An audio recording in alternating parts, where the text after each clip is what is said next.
Saya nak balik kepada tentang hijacking Islam. Saudara, saya betul dalam keadilan apa kata saya, tapi saya bangkit mulanya di Universiti Melaya dengan PBNU ya.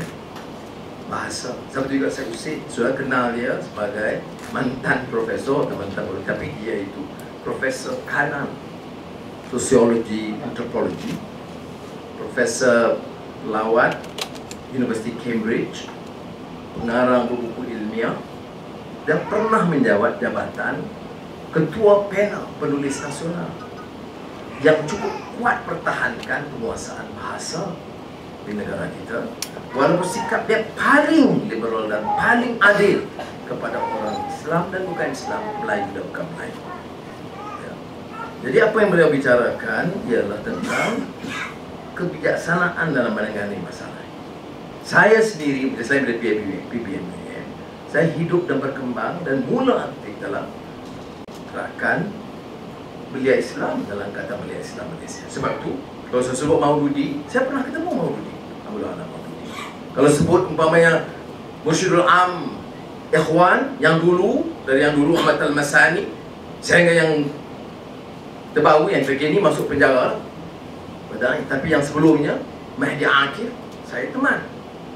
Tetapi saudara, dakwah ini bil hikmah wal mau'izatil hasanah wajadilhum billati ahsan, itu Quran. Dengan bijaksana, dengan kata-kata yang baik, dengan mengajak orang. Bila Saudara Edmund Santara anjur pidato saya di gereja Kajang, dia masalah, dia ajak saya pergi gereja. Kemudian saya kena mati di TV3 2 minggu, dia diam je. Saudara, sambutan, saya terima kasih. Sambutan tu baik. Ribu yang hadir bukan Islam nak dengar. Saya bukan datang untuk pergi kutuk Islam. Saya bagi tahu Islam itu jangan yang sudah dengar yang fanatik, yang hijack. No, Islam itu saya bagi dua. Satu ayat Quran tentang lita'arafu wa khabaili lita'arafu inna akramakum indallahi atqakum. Islam itu yang perbedaan ini bukan untuk musuh. Perbedaan itu untuk lita'arafu. Istilah Quran itu bukan sekadar kenal dan tolerance, tak. To know and appreciate, untuk arif satu sama lain. Istilah itu lita'arafu, bukan tolerate. Tolerate me, I don't like it, but because your mata is not too terang or your color is not too cerah. No, is to appreciate one another. Itu lita'arafu, is a Quranic. Because kerana dalam kupasan Quran itu akhirnya yang menentukan kamu itu bukan kuasa kamu, bukan kekayaan kamu, bukan warna kulit kamu, bukan keturunan kamu, tetapi ketakwaan kamu, moral kamu, etika kamu, kebaikan kamu, kemanusiaan kamu. Itu yang saya sebut di gereja. Kedua, saya kata ini nak ada permusuhan, ini yang Islam tak boleh, ini kalau masalah Bible gaduh. Islam itu mesej Quran, ayat Quran yang saya baca, yang kedua saya baca di gereja itu adalah Nabi Muhammad SAW itu diutuskan rahmatan lil alamin, menjamin rahmat untuk memberi kasih sayang dan kebaikan kepada semua di alam ini. Jadi kalau saya baik dengan orang Kristian atau Hindu atau Buddhis, kenapa tak jadi masalah?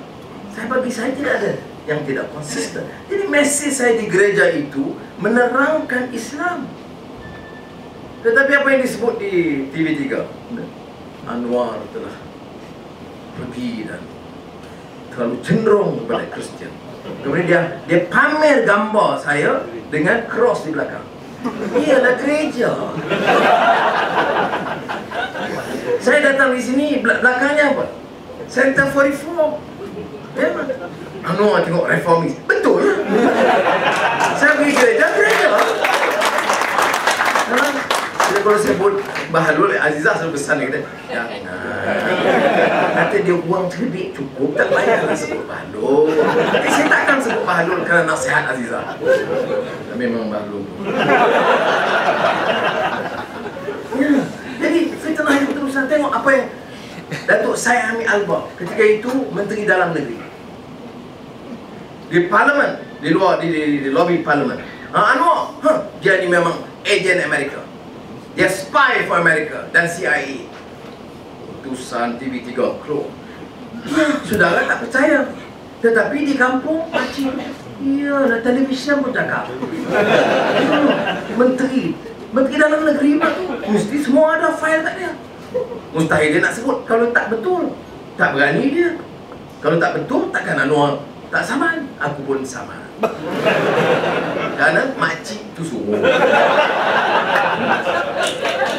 2008, 2009, 2010, 11, 12 ada kelompok yang memang percaya. Memang ada. Dalam Kuru-Kuru Biru Tata Negara tengok, dan Menteri Dalam Negeri dah sebut dengan terang, berdasarkan bahan-bahan yang dikumpul dan rahsia dan maklumat dalam bilik, dalam kamar, dalam bilik air yang dikutip, memang sah dia itu ejen dan spy. Pergi Mahkamah 3 yang lalu, ni, tulisan sendiri saya dengan ini minta maaf. Bukan saya salah, media salah report. Okay. Minta maaf. Saya telah berapa tahun? 2008, 2014. 6 tahun. 6 tahun fitnah berterusan. Akhirnya minta maaf. Saya dah minta maaf, saya kata okeylah, saya bertarik balik saman. Apa yang keluar TV3? Anwar menarik balik saman terhadap saya Hamid. Yang ditarik, yang diminta maaf tak ada. How do you think? Jadi tolong, siapa yang tweet yang kita tahu. You tak tweet, you jaga. No, how do you fight them? We don't have the resources. We have the support. We don't have the power. They control the media. But do we then just surrender? Saya sebut tadi. Kita terima saja. Kita kita apa sih? Ataupun non-committal. Oh no, I'm not a politician. I don't want to be involved. Nanti JPA tanyakan susah nak jawab. Kalau special peran datang, kerja takut. Nah itu takut. Duduk di rumah dia datang sini. Jadi sudah, saya sebab itu saya confident. 2008 dia kata saya tak boleh. Kamu nak cari lantak kamu kan? Sebab kita tahu fitnah. Sudah, is it a small thing? No. Saudara, tadi salah seorang ulama daripada Kerala, Melayu, India. Saudara juga dia berkat. Telefon saya, ulama ni cukup, dia hafiz, cakap cukup lembut. Hari saya dah buat keputusan bagi maafkan saya Hamid, dia phone, dia kata kat saya, what are you doing? I'm having lunch. Dia kata, how can people, can you call you anything? Agent, CIA, Yahudi, you everything. And you say, okay, you forgive. You cannot forgive. You must make sure they tell the truth and pay for what they did. Saya terkejut dan Allah. Walaupun Islam boleh kita maafkan, bukan dah. Tapi kadang-kadang kena ada pengajaran. Senang-senang. Berapa orang sebut tu?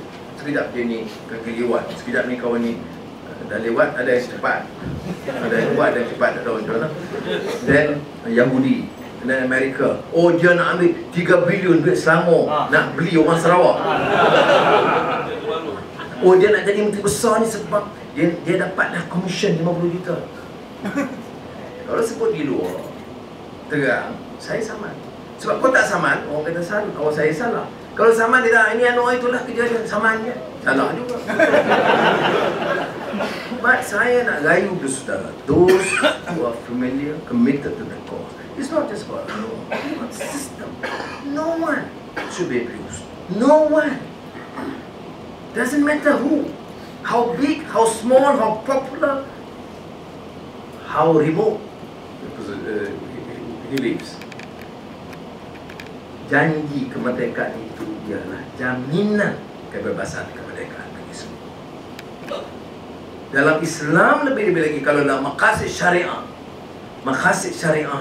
ni puak-puak yang cakap Islam, I don't think they have any understanding what the higher objectives of syariah is to protect dignity of any individual. Sebab apa kita tak boleh cerca wanita tanpa saksi? Jaga maruah dia. So, soal maruah itu penting. Saudara boleh pakai jubah ke janggut tebal, kalau tak ikut prinsip ini, tak terpakai, kerana prinsip asas itu tidak dihormati. Jadi saya harap saudara kurang-kurangnya, macam saudara saya kata, minimum tweet, Facebook, right, tak boleh setengah jam sehari, 10 minit. Don't allow those paid by the corrupt dictate the discourse in this country. Dia hina orang India. Mana yang miskin seorang, siapa boleh defend dia? Kita kena stand up. Sebab itu bila kes Kugan umpamanya, siapa peduli? Ada lu kata dia gangster lah, dia apa, tapi dia DNI. Apa nak harap orang India aja defend dia? Tak. Dan kemanusiaan kita, Cina, Melayu, lain harus bangun. Surendran kena, semua kena bangun. Datuk Seri Niza kena. Dia Melayu, dia PAS, tapi dia dizalimi. Kita bangkit pertahankan dia. Ini yang spirit yang harus ada kalau betul kita kata kita nak bawa perubahan di negara kita. Baik. Nampaknya saya nak sentuh sekejap sekarang. Bagaimana saya serang penindasan terhadap orang Kristian, orang Yazidi, orang Syiah, orang Sunni di dunia Arab. Bagaimana kezaliman berlaku di Gaza yang dipamer, yang paling teruk. So bayangkan, kalaulah dia Gaza tu kaum lain, kalaulah 3 orang Yahudi Israel, anak muda ditembak, riuh rendah dunia. Tapi yang ini satu negara dihancurkan begitu rupa.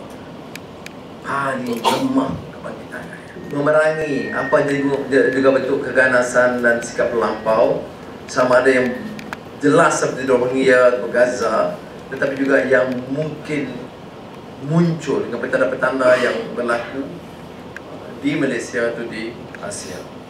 Tentang Rohingya secara khusus, saya akui kita harus buat sesuatu yang lebih. Dia dekat, dia jiran, tidak jauh daripada negara kita. Dan kita lihat ada keengganan kerana semangat ASEAN untuk tidak menyentuh dan menegur keterlanjuran mana-mana pihak. Padahal kita tahu dalam tanggungjawab kita dalam Al-Quran, fastaqim kama umirta wa man taba ma'aka wa la tadghaw innahu bima ta'maluna basir. Supaya kita jangan melampaui batas-batas hukum Allah. Dan dalam isu ini tentulah kita bicarakan tentang awsatuha yang saya sebut dalam istilah 90-an dulu, iaitu dalam kebangkitan Asia atau Asia Renaissance. Wa kadzalika ja'alnakum ummatan wasata litakunu syuhada 'alan nas wa yakuna ar-rasulu 'alaikum syahida. Bahawa kita harus jadi umat yang pertengahan yang sederhana, dengan contoh yang baik, dan ini termasuklah soal keadilan dan kebaikan. Jadi saya harap mudah-mudahan dengan pemahaman ini kita juga mengerti mengapa ada suatu rasa kekecewaan di kalangan banyak anak-anak muda Islam, termasuk dunia Arab, terutama bila melihat harian bagaimana diperlaku terhadap oleh rejim Israel terhadap rakyat Palestin di Gaza. Dan kita harus faham ya, kalau ini diteruskan, ia hanya memberikan gambaran, orang rasa kecewa, tidak ada harapan.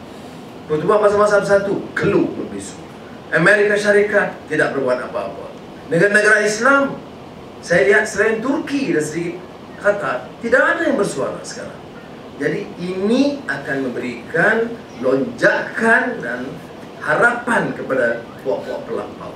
Sebab itu di kalangan rakyat, saya seru di Malaysia umpamanya, dalam semua isu, sama ada menyentuh minoriti India atau Cina atau Islam, sama ada di Gaza atau Rohingya atau negara lain, termasuk Kristian di Syria, harus ada suara yang sama ya, bahwa di kalangan masyarakat Islam dan bukan Islam negara ini harus ada semangat bersama supaya menyuarakan soal prinsip ketidakadilan, menentang ketidakadilan kezaliman. Bagi saya ini dia cabaran utama dalam abad Asia, Asia di abad ke-21 ini, yaitu mempertahankan semangat kebebasan, kedaulatan negara dan keadilan sejagat. Saya ucapkan sekali lagi terima kasih.